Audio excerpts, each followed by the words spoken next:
आज हिंदी विषय के व्याकरण के अंतर्गत हम शब्द शक्ति के बारे में जानेंगे।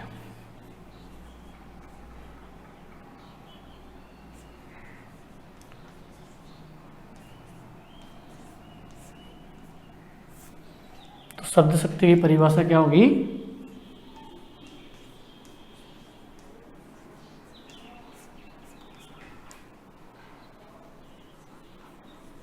शब्द के अर्थ को जिस माध्यम से ग्रहण किया जाता है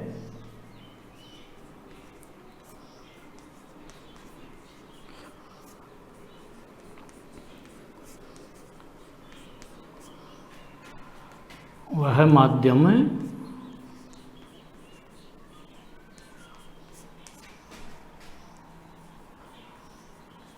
शब्द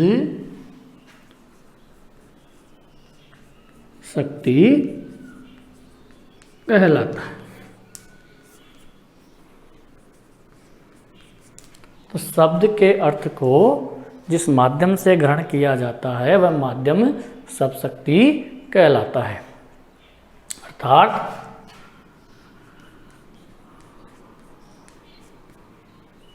शब्दों में निहित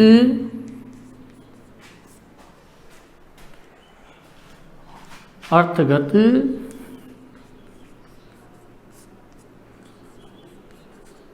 शक्ति को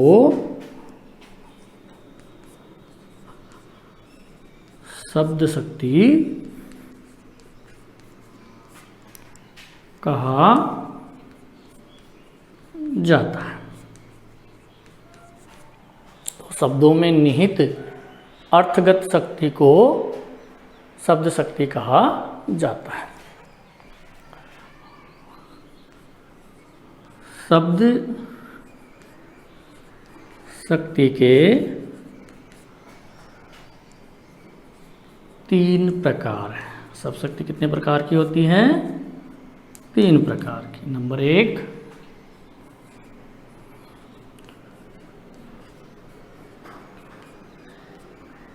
अविधा शब्द शक्ति,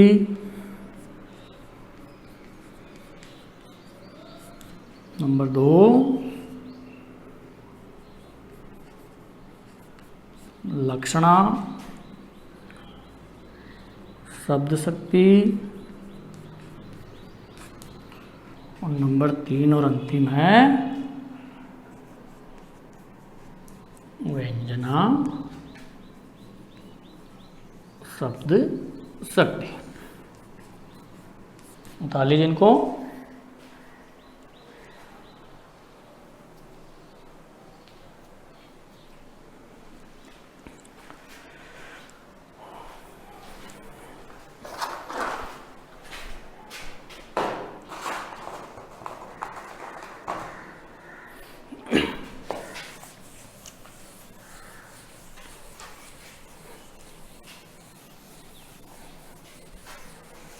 अब पहली शब्द शक्ति कौन सी है?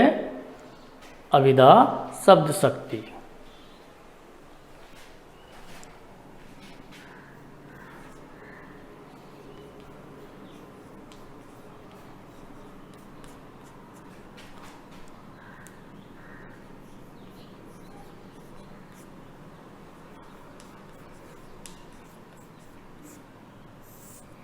परिभाषा क्या होगी इसकी? वाच्यार्थ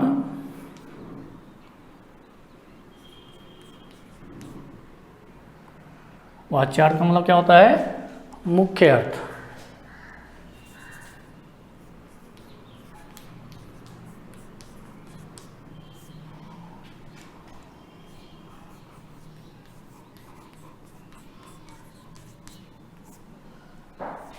मुख्यार्थ का बोध कराने वाली शक्ति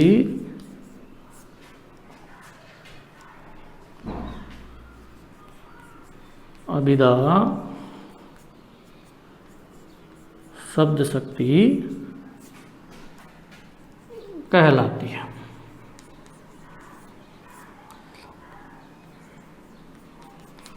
तो वाच्यार्थ यानी मुख्यार्थ का बोध कराने वाली शक्ति अभिधा शब्द शक्ति कहलाती है। इसके उदाहरण हैं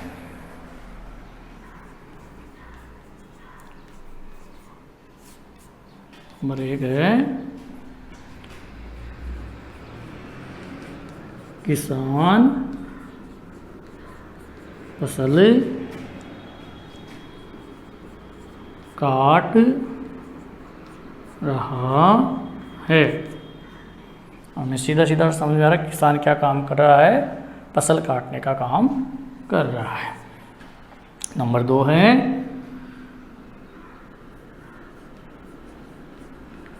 तुलसीदास ने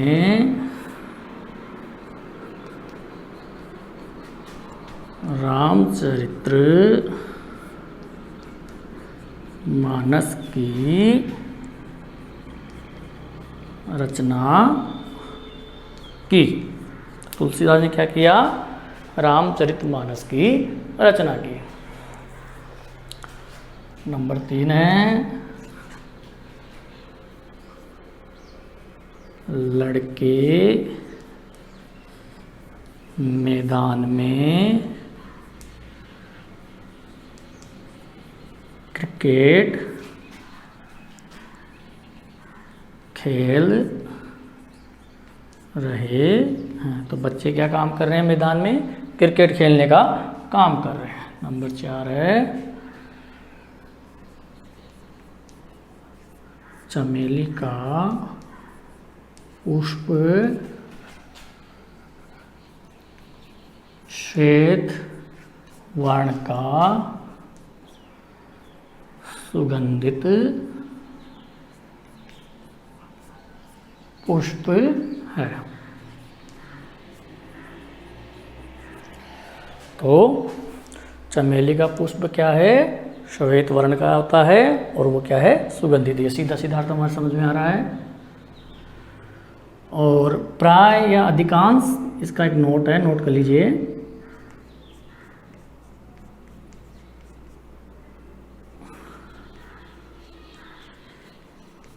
अधिकांशतः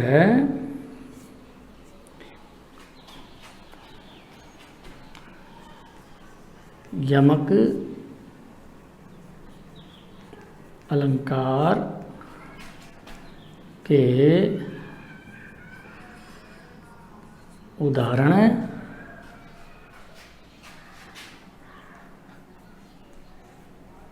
अभिधा शब्द शक्ति के अंतर्गत आते हैं।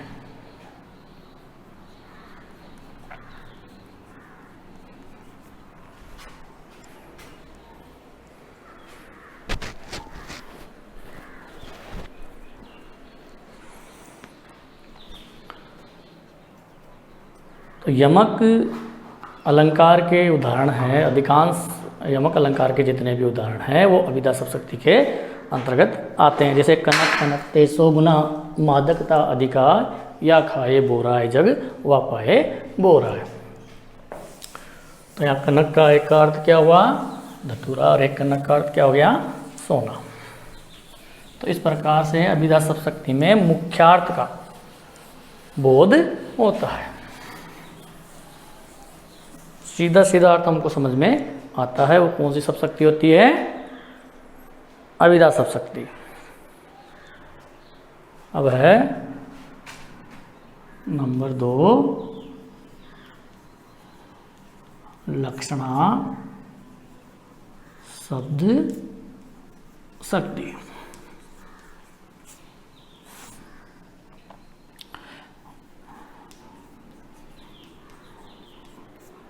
परिभाषा लिख लीजिए इसकी। जहाँ वाक्य में शब्दों के मुख्यार्थ में बाधा उत्पन्न हो। जहाँ वाक्य में शब्दों के मुख्यार्थ में बाधा उत्पन्न हो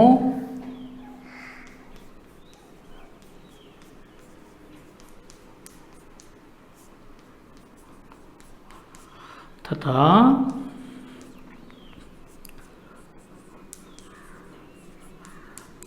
लक्षणों के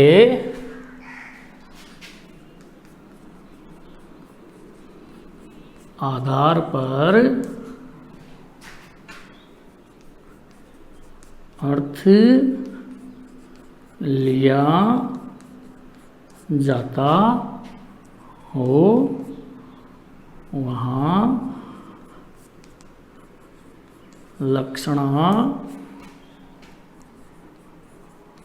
शब्द शक्ति होती है।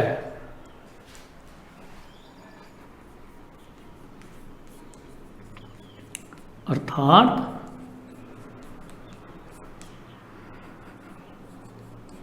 लक्ष्यार्थ का बोध कराने वाली शक्ति लक्षणा शब्द शक्ति कहलाती है। तो इसमें मुख्यार्थ के, तो जहाँ वाक्य में शब्दों के मुख्यार्थ में बाधा, तो मुख्य अर्थ समझ में नहीं आता है तो लक्षणों के आधार पर अर्थ लिया जाता है, तो वहाँ पे लक्षणा शब्द शक्ति होती है। तो लक्ष्यार्थ का बोध कराने वाली शब्द शक्ति को क्या कहते हैं हम? लक्षणा शब्द शक्ति। जैसे इसका उदाहरण है सीता गाय है। तो यहाँ पे गाय का अर्थ है सीधी या सरल स्वभाव की है, तो ये लक्षण है, तो इसलिए यहाँ पे ये लक्षणा शब्द शक्ति में। अब है लक्षणा शब्द शक्ति के प्रकार। पहला है रूढ़ा या रूढ़ी लक्षणा, और नंबर 2 है प्रयोजनवती लक्षणा। लिख लीजिए इनको।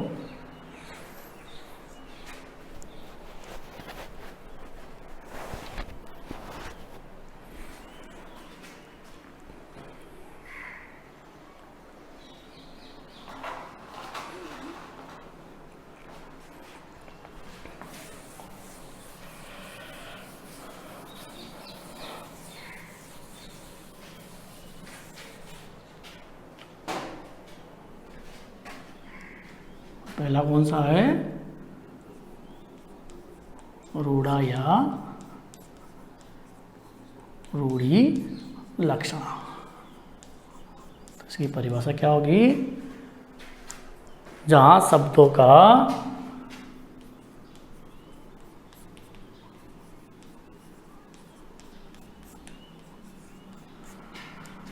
रूढ़ी के आधार पर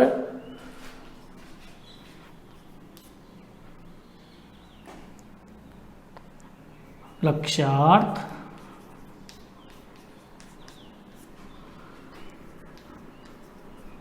ग्रहण किया जाए। जैसे तो जहाँ शब्दों का रूढ़ि के आधार पर लक्ष्यार्थ ग्रहण किया जाए वहाँ पे रूढ़ि लक्षणा होती है।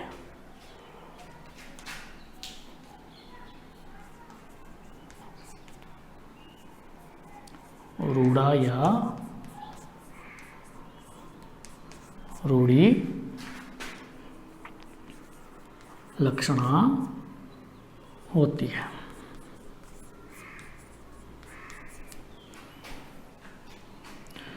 प्राय मुहावरों का प्रयोग रूढ़ा लक्षणा में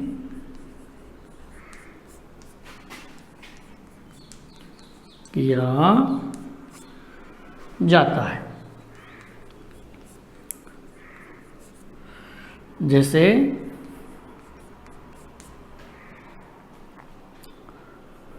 राम मेरी आँखों का तारा है। तो आँखों का तारा यानी बहुत प्रिय।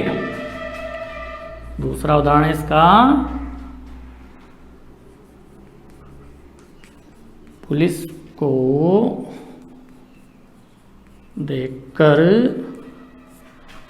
चोर चौकन्ना हो गया।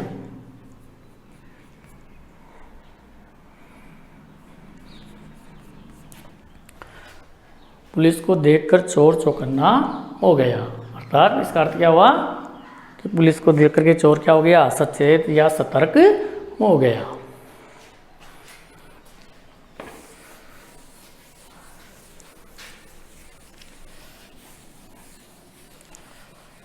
अब है प्रयोजनवती लक्षणा।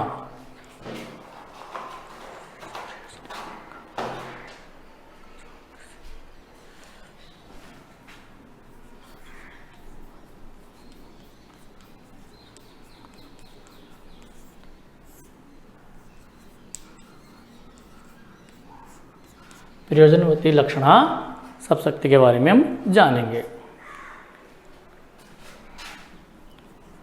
जहाँ किसी विशेष प्रयोजन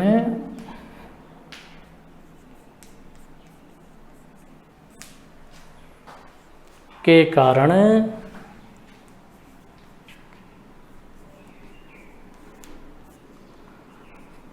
शब्द का लक्ष्यार्थ ग्रहण किया जाए वहाँ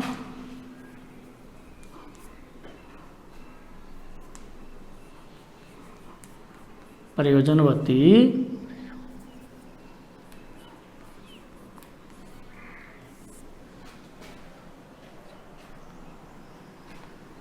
लक्षणा होती है।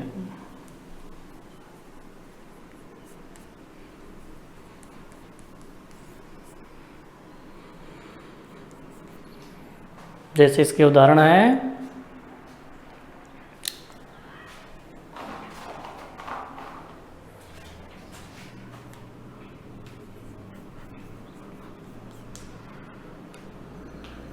मोहन गधा है। तो यहाँ पे तात्पर्य है कि मोहन क्या है, मूर्ख है। दूसरा है, भाले प्रवेश कर रहे हैं। तो भाले प्रवेश कर रहे हैं तो इसका मतलब कोई जो सैनिक है जो भाले लेकर के वो अंदर प्रवेश कर रहे हैं। राम तो शेर है। अब यहाँ शेर से तात्पर्य क्या लेंगे हम कि राम क्या है, बहादुर है। लिख लीजिए इनको।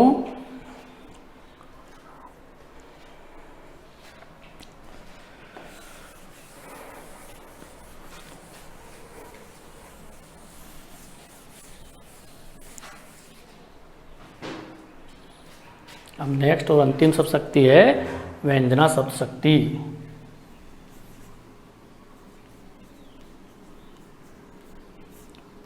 व्यंजना शब्द शक्ति देखिए, इसमें जहाँ शब्द का वाच्यार्थ और जहाँ शब्द का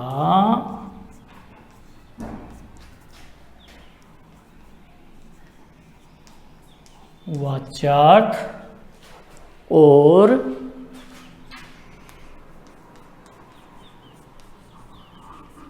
लक्ष्यार्थ नहीं निकलता है तथा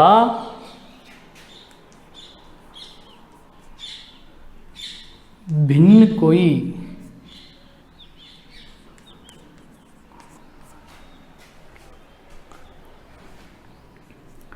विलक्षण या चमत्कारी अर्थ निकलता है।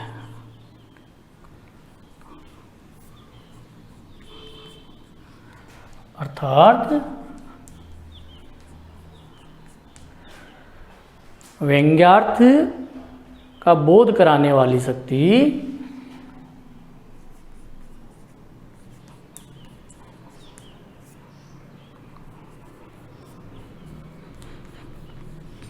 व्यंग्यार्थ का बोध कराने वाली शक्ति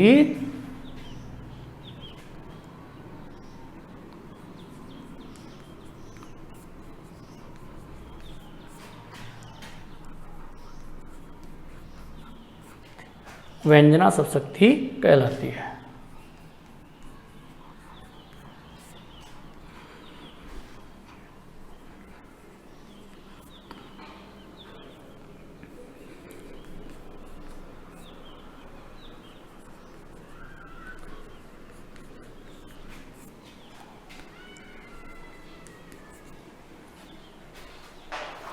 इसमें व्यंग्यार्थ यानी अन्य अर्थ लिया जाता है, ना तो वाच्यार्थ होता है, ना ही इसमें अच्छा मुख्यार्थ भी नहीं होता है और लक्ष्यार्थ भी नहीं होता है। व्यंग्यार्थ यानी अन्य अर्थ इसमें लिया जाता है।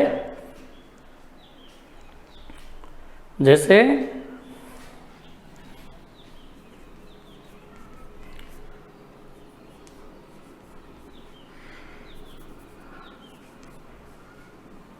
संध्या काल के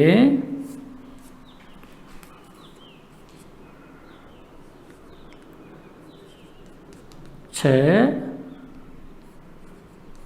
बज गए हैं। तो यहाँ संध्या काल के 6 बज गए हैं, यहाँ पे ये अलग अलग अर्थों में लिया जाता है। किसी के लिए आरती का समय हो गया, किसी के लिए दूध दोहने का समय हो गया, किसी के लिए वापस घर आने का समय हो गया। तो ये अलग अलग हो गया। तो आ लीजिए इनको।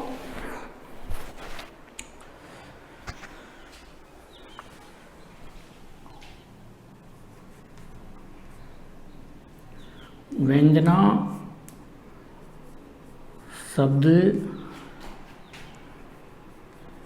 शक्ति के प्रकार। इसके 2 प्रकार हैं। नंबर 1 शाब्दी व्यंजना, नंबर 2 आर्थी व्यंजना।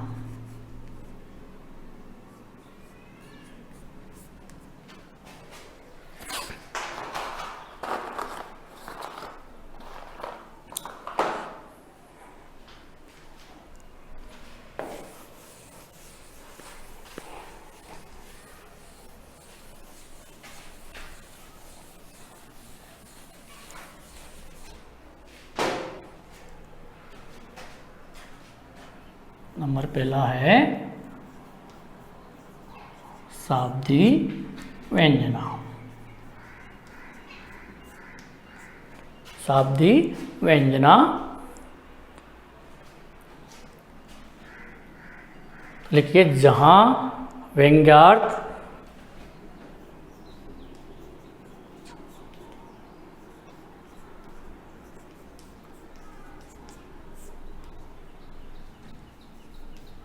शब्द पर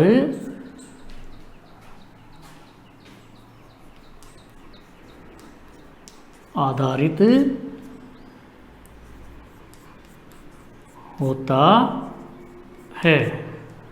जहाँ व्यंग्यार्थ शब्द पर आधारित होता है वहाँ पे कौन सी होती है? शाब्दी व्यंजना।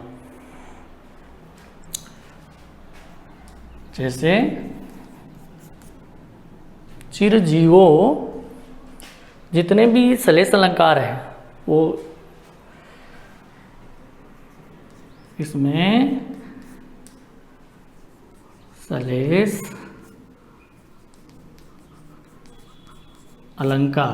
अलंकार का प्रयोग होता है।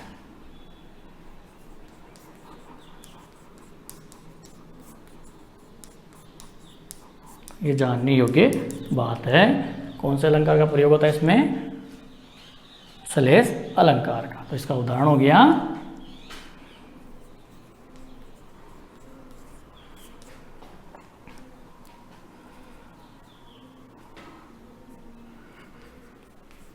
चिरजीवों जोरी जुरे क्यों न सने गंभीर को घटी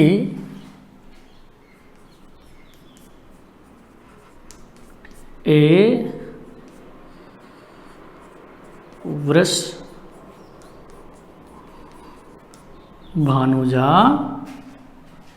वे हलदर के वीर। तो चिरजीवो जोरी जुरे क्यों न सने गंभीर को घटी ए वर्षान बुझा वे हलदर के वीर।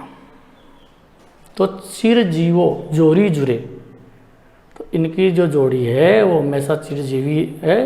जोड़ी यानी जोड़ी हमेशा इस तरह। और क्यों ना इनमें स्नेह गंभीर होगा, था इनमें बहुत प्रगाढ़ प्रेम है। तो को घटी यानी दोनों एक दूसरे से घट करके नहीं है, बढ़कर ही है। जैसे वर्ष भानुजा, यहाँ वर्ष भानुजा और हलदर। अब श्लेष अलंकार में क्या होता है कि जहाँ कोई शब्द एक बार आए और उसके अर्थ दो या दो से अधिक हो। तो यहाँ वर्ष भानुजा के दो अर्थ है। वर्ष भानु प्लस जा। वर्ष भानु की पुत्री कौन है? राधा। और हलदर के वीर, हलदर को धारण करने वाले कौन है? दाऊ हैं। तो उनके भाई कौन है? श्री कृष्ण। तो एक अर्थ क्या हो गया? यहाँ राधा हो गया और यहाँ पे श्री कृष्ण हो गया। और दूसरे अर्थ में वर्षभ प्लस अनुजा यानी बैल की बहन कौन हो गई? बैल की बहन कौन हो गई? गाय। और हलदर, हल को धारण करने वाला कौन है? बैल। तो इन दोनों में इनका ये अलग अलग अर्थ हो गया। लिख लीजिए।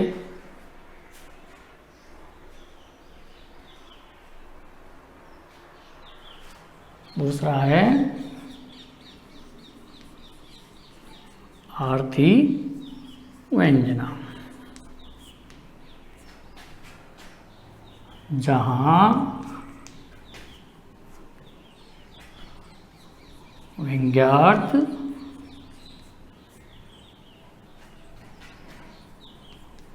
अर्थ पर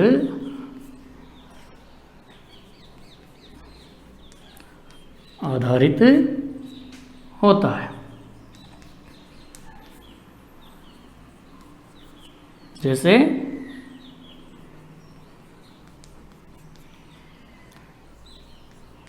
10 बज गए हैं। अब यहाँ पे अलग अलग अर्थ इसके लिए जाएंगे। जैसे किसी के लिए तो स्कूल जाने का समय हो गया, किसी का बस में जाने का समय हो गया, किसी का कार्यालय में जाने का समय हो गया। तो ये अर्थ के आधार पे हमें ये आर्थी व्यंजना होती है, अलग अलग अर्थ इसके लिए जाते हैं। तो शाब्दिक व्यंजना में शब्द के आधार पर और आर्थी व्यंजना में अर्थ के आधार पे अर्थ लिया जाता है। इस प्रकार से सप्तशती का जो अपना अध्याय है वो समाप्त होता है। धन्यवाद।